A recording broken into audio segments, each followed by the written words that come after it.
Hello, and welcome to Historical Humans Read, where we take primary sources and bring them to your screen. I'm Colum Coleman, and today we are reading from The Red Badge of Courage, a war novel first published in 1895 by American author Stephen Crane. Set during the U.S. Civil War, The Red Badge of Courage follows a Union soldier who, discovering the truly horrific nature of war, flees from the field of battle. The work is considered the best depiction of the growth of a soldier, from idealistic to cowardly to ultimately courageous. Today we will be reading from Chapter 1 of The Red Badge of Courage. With that, let's begin. The cold passed reluctantly from the earth, and the retiring fogs revealed an army stretched out on the hills, resting. As the landscape changed from brown to green, the army awakened and began to tremble with eagerness at the noise of rumors. It cast its eyes upon the roads, which were growing from long trows of liquid mud to proper thoroughfares. A river, amber tinted in the shadow of its banks, purled at the army's feet, and at night, when the stream had become a sorrowful blackness, one could see across it the red, eye-like green of hostile campfires set in the low brows of the distant hills. Once a certain tall soldier developed virtues and went resolutely to wash a shirt. He came flying back from a brook, waving his garment banner-like. He was swelled with a tale he had heard from a reliable friend, who had heard it from a truthful cavalryman, who had heard it from his trustworthy brother, one of the orderlies at division headquarters. He adopted the important air of a herald in red and gold. "We going to move tomorrow for sure," he said pompously to a group in the company street. "We're going way up the river, cut across, and come round in behind them." To his attentive audience, he drew aloud an elaborate plan of a very brilliant campaign.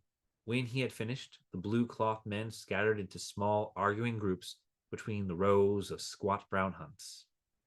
A black teamster who had been dancing upon a cracker box with the hilarious encouragement of 20 soldiers was deserted. He sat mournfully down. Smoke drifted lazily from a multitude of quaint chimneys. "It's a lie, it's all a thundering lie," said another private loudly. His smooth face was flushed, and his hands were thrust sulkily into his trousers pockets. He took the matter as an affront to him. "I don't believe the darn old army's ever going to move. We're set. I've got ready to move 8 times in the last 2 weeks, and we ain't moved yet." The tall soldier felt called upon to defend the truth of a rumor he himself had introduced. He and the loud one came near to fighting over it. A corporal began to swear before the assemblage. He had just put a costly board floor in his house, he said. During the early spring, he had refrained from adding extensively to the comfort of his environment, because he had felt that the army might start on the march at any moment. Of late, however, he had been impressed that they were in a sort of internal camp. Many of the men engaged in spirited debate. One outlined in a peculiar lucid manner all the plans of the commanding general. He was opposed by men who advocated that there were other plans of campaign. They clamored at each other, numbers making futile bids for the popular attention. Meanwhile, the soldier who had fetched the rumor bustled about with much importance. He was continually assailed with questions. "What's up, Jim? The army's gonna move." "Ah, yeah, what are you talking about? How you know it?" "Well, you can believe me or not, just as you like. I don't care a hang." There was much food for thought in the manner in which he replied. He came near to convincing them by disdaining to produce proofs. They grew much excited over it. There was a youthful private who listened with eager ears to the words of the tall soldier and to the varied comments of his comrades. After receiving a fill of discussions concerning marches and attacks, he went to his hut and crawled through an intricate hole that served it as a door. He wished to be alone with some new thoughts that had lately come to him. He lay down on a wide bunk that stretched across the end of the room. In the other end, cracker boxes were made to serve as furniture. They were grouped about the fireplace. A picture from an illustrated weekly was upon the log walls, and 3 rifles were paralleled on pegs. Equipments hung on handy projections, and some tin dishes lay upon a small pile of firewood. A folded tent was serving as a roof. The sunlight, without beating upon it, made it glow a light yellow shade. The small window shot an oblique square of whiter light upon the cluttered floor. The smoke from the fire at times neglected the clay chimney and weathered into the room, and this flimsy chimney of clay and sticks made endless threats to set ablaze the whole establishment. The youth was in a little trance of astonishment. So at last they were going to fight.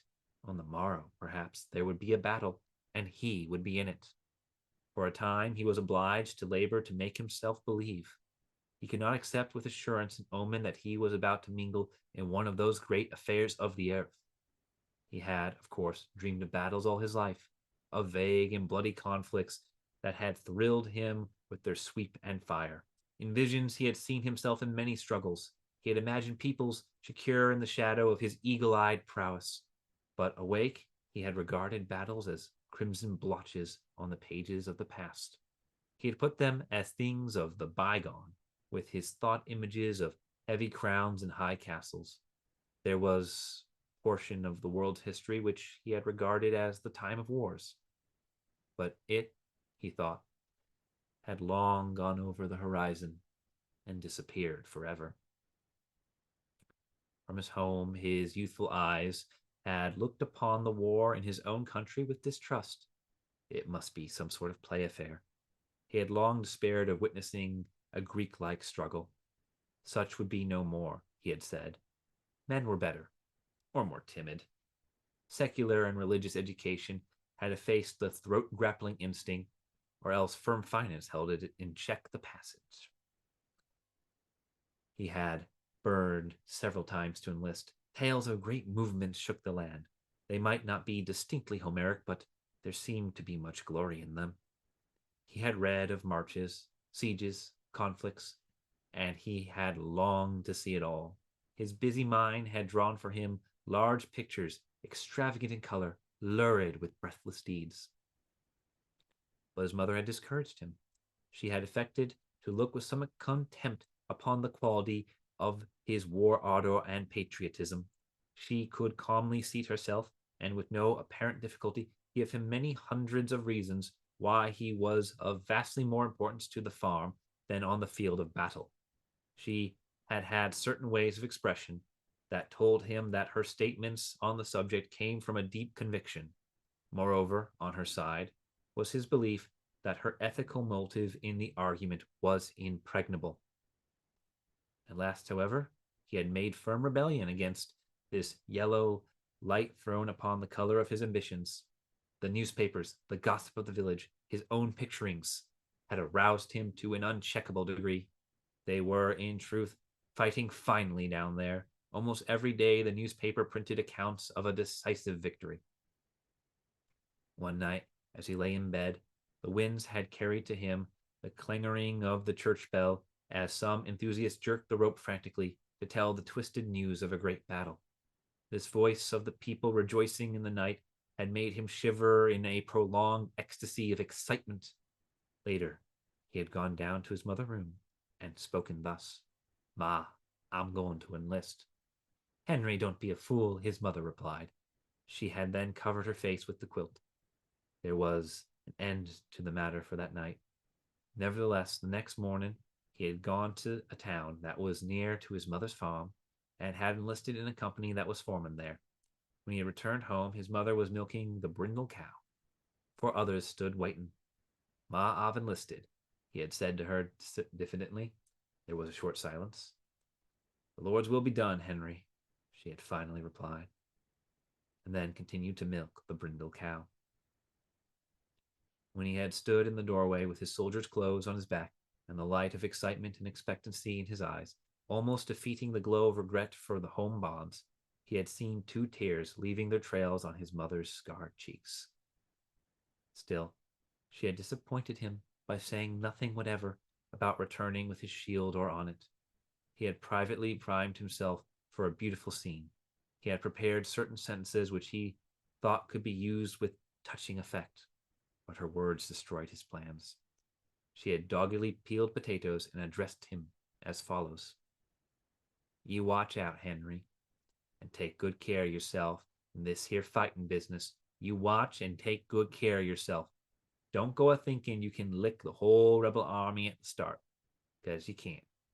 You're just one little feller amongst a whole lot of others, and you've got to keep quiet and do what they tell you. I know how you are, Henry.